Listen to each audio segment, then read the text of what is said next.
सफलता की यात्रा। रमेश की कहानी। रमेश एक छोटे से गांव में रहने वाला एक साधारण व्यक्ति था।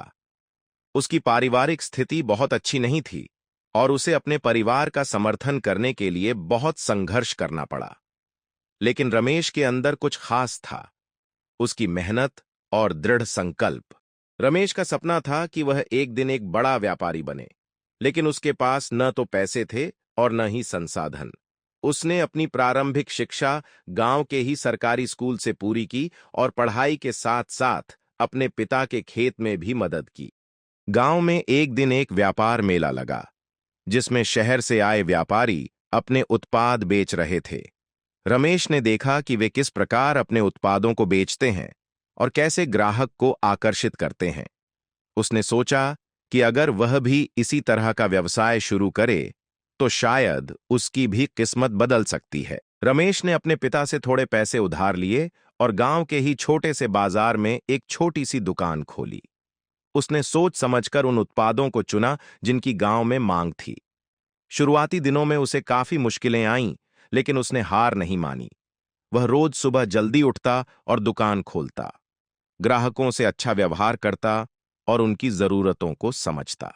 रमेश को कई बार असफलताएं मिलीं। कई बार उसके पास इतना पैसा नहीं बचता था कि वह अगले दिन का सामान खरीद सके, लेकिन उसने अपने सपने को कभी टूटने नहीं दिया। वह हमेशा नई योजनाएं बनाता और उन पर अमल करता। धीरे धीरे उसकी मेहनत रंग लाने लगी। लोगों ने उसकी ईमानदारी और मेहनत को पहचाना और उसकी दुकान पर आने लगे। कुछ सालों में उसकी दुकान गांव की सबसे लोकप्रिय दुकान बन गई। अब रमेश सिर्फ अपने गांव में ही नहीं, आसपास के गांवों में भी अपनी दुकान की प्रसिद्धि के कारण जाना जाने लगा। रमेश की कहानी हमें सिखाती है कि अगर हमारे अंदर दृढ़ संकल्प, मेहनत और सही दिशा में काम करने की लगन हो, तो हम किसी भी कठिनाई को पार कर सकते हैं और अपने सपनों को साकार कर सकते हैं।